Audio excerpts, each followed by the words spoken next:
মধু, তুমি ঠিক আছো তো এখন? হ্যাঁ বাবা, আমি ঠিক আছি। কিন্তু এসব হলো কিভাবে? তুমি অজ্ঞান হলে কি করে?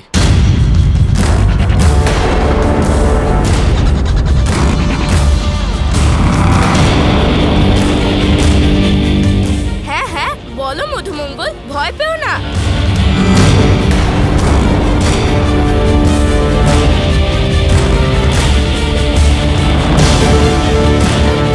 আমি মহাশিবরাত্রির পুজো থেকে বাড়ি ফিরছিলাম, তখন আমি খেলছিলাম। আচ্ছা, কার সাথে খেলছিলে তুমি? মনে করো মধুমঙ্গল, মনে করো। আমার কিচ্ছু মনে নেই।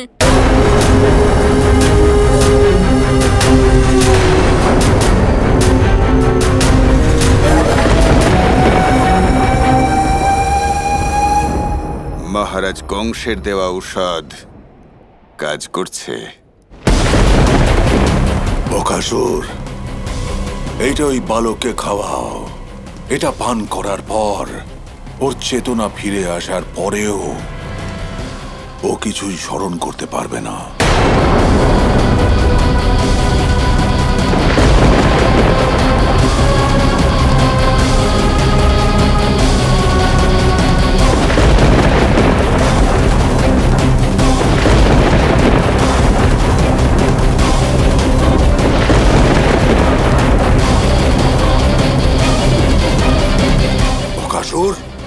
এখন এই বালককে নিয়ে বৃন্দাবন চলে যাও।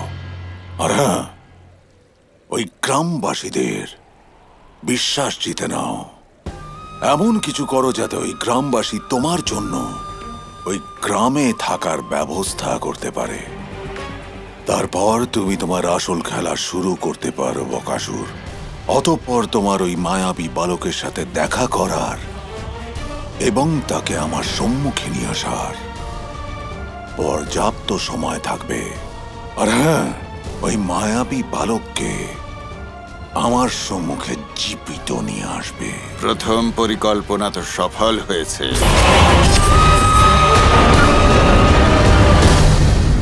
আর্য, মনে পড়ছে না বলছে যখন, ছেড়ে দি বুঝলেন। ওকে আর প্রশ্ন করার দরকার নেই। মধুমঙ্গল শোনা, তুমি আর একটু বিশ্রাম নেবে? না মা, আমি ঠিক আছি। আচ্ছা ঠিক আছে। এ কেমন খেলা গোপাল? মধুমঙ্গলের তো কিছুই মনে নেই। মধুমঙ্গল এই খেলার প্রথম খেলোয়াড় ছিল, আর এই খেলার প্রথম দান দিয়ে মামা কংস আর বক্রাসুর এক ধাপ এগিয়ে গেল। আর এইগুলো তুমি দেখে গেলে গোপাল? এটা তো খেলার প্রথম দান দাদা। কিন্তু ওই বক্রাসুর নিজেই মধুমঙ্গলকে তুলে নিয়ে গেল, আবার নিজেই সুরক্ষিতভাবে ওকে ফিরিয়ে নিয়ে এলো। ও আসলে কি করতে চায়? আপনাকে এটা বলতে পারবো না দাদা। আপনি আবার খেলা ভেঙে দেওয়ার চেষ্টা করবেন। ঠিক আছে, এবার আমি কিচ্ছু বলবো না। বলো বলো। সত্যি? হ্যাঁ সত্যি, বলো না। বক্রাসুর আমাকে এখান থেকে কংস মামার কাছে নিয়ে যেতে চায়। কি? এর এত বড় সাহস? আমি থাকতে এটা হতেই পারে না। আমি ওকে মেরে ফেলবো। দেখলেন, বলেছিলাম না দাদা যে আপনি খেলা ভেঙে দেওয়ার চেষ্টা করবেন। দাদা, ও কোনো অনিষ্ট না করলে আমরাও কিছু করতে পারবো না। আমরা এটা করতে পারবো না, আমরা ওটা করতে পারবো না, আমরা কি করতে পারবো? কিছুই না। আরে গোপাল, তুমি কি চাও? এটাই যে আমরা যেন খেলা খেলতে পারি। উনি তো নিজেই আমাদের সাথে খেলতে এসেছেন, ওনাকে হতাশ করতে পারবো না। কিন্তু ও তো এখন এখান থেকে চলে যাবে, তাই না? এটা আপনাকে কে বললো? গোপাল কখন কি করতে চায় সেটা আমি একেবারেই বুঝতে পারি না। আরে গোপাল!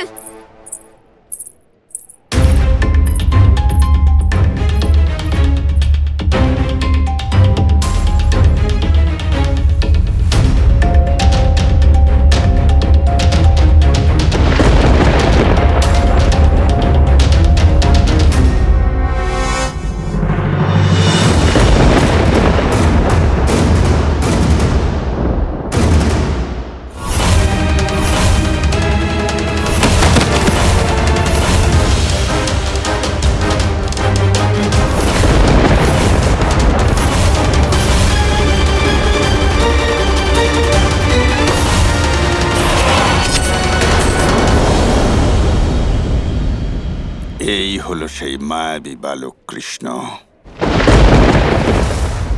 এবার এই খেলার দ্বিতীয় দান চালার সময় হয়েছে।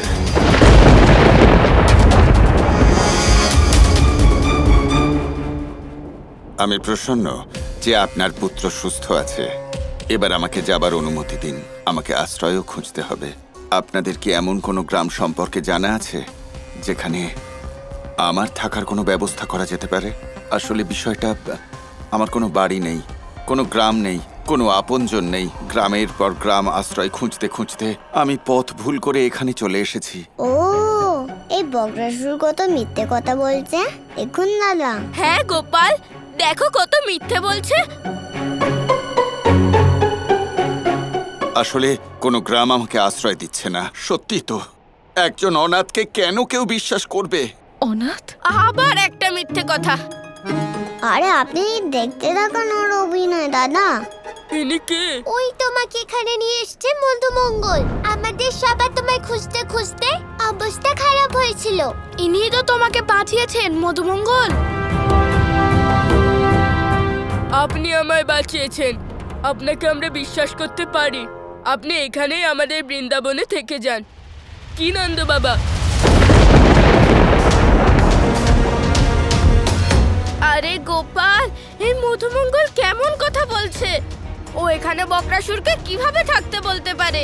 আরে শান্ত হন দাদা, খুব তাড়াতাড়ি ভয় পেয়ে যান আপনি। এটা কি সম্ভব? আমি আপনাদের গ্রামে থাকতে পারি?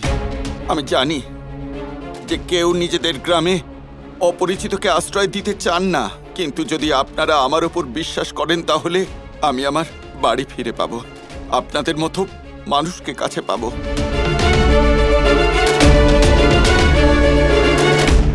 দেখুন, আমি ক্ষমা চাইছি। এই বিষয়ে আমাকে গ্রামবাসীর সাথে কথা বলতে হবে, আর তারপরেই আমি কোনো সিদ্ধান্ত নিতে পারবো। হ্যাঁ, অবশ্যই।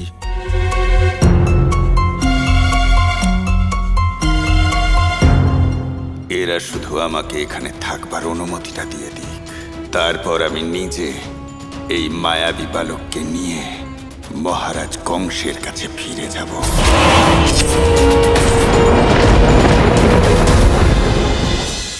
তাহলে আপনারা সবাই কি ভাবছেন, যে ওনাকে আমাদের বৃন্দাবনে থাকার জন্য অনুমতি দেওয়া ঠিক হবে? আমাদের কি ওনাকে বিশ্বাস করা উচিত? দেখে তো ভালোই মনে হচ্ছে, কিন্তু এখনই ওনাকে আশ্রয় দেওয়া বোধহয় ঠিক হবে না। যদি কংস এই নতুন জায়গা সম্পর্কে জানতে পারে তাহলে বিপদ হয়ে যাবে। উনি আমাদের মধুমঙ্গলের প্রাণ রক্ষা করেছেন, কৃতজ্ঞতার স্বরূপ। আর্য, আমরা ওনাকে একটা গরু দিতে পারি, কিছু অর্থ বা খাদ্য, যাতে ওনার একটু সাহায্য হয়ে যায়। কিন্তু এই সময় ওনাকে এখানে থাকার অনুমতি দেওয়া কিছুতেই ঠিক হবে না। যদি এরা আমাকে এখানে থাকার অনুমতি না দেয় তাহলে আমার পরিকল্পনা ব্যর্থ হবে। না না, যে কোনো ভাবে হোক আমার এখানে থাকতেই হবে।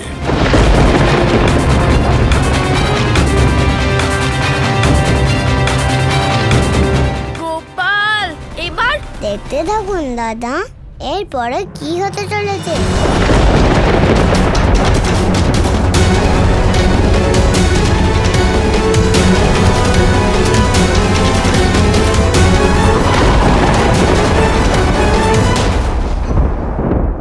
আমরা সবাই সিদ্ধান্ত নিয়ে নিয়েছি, আপনাকে আমরা অবশ্যই সাহায্য করব। আপনারা যে সাহায্য করার কথা বলছেন সেটা নয়, আমার অন্য কিছু প্রয়োজন, আর তার জন্যে আমাকে কিছু একটা করতে হবে।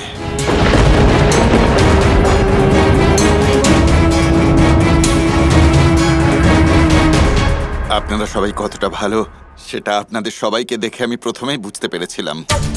যেহেতু আমি একজন পথিক, সব গ্রামের বিষয়েই আমার একটা ধারণা রয়েছে। কিভাবে আপনারা এত কম সময়ের মধ্যে মহাদেবের মন্দির তৈরি করেছেন। যারা মন্দির তৈরি করতে সাহায্য করেছেন তাদের বিশ্বাস করে আপনারা ওনাদের এখানে থাকার ব্যবস্থা করে দিয়েছেন, তাদের ভোজন দিয়েছেন।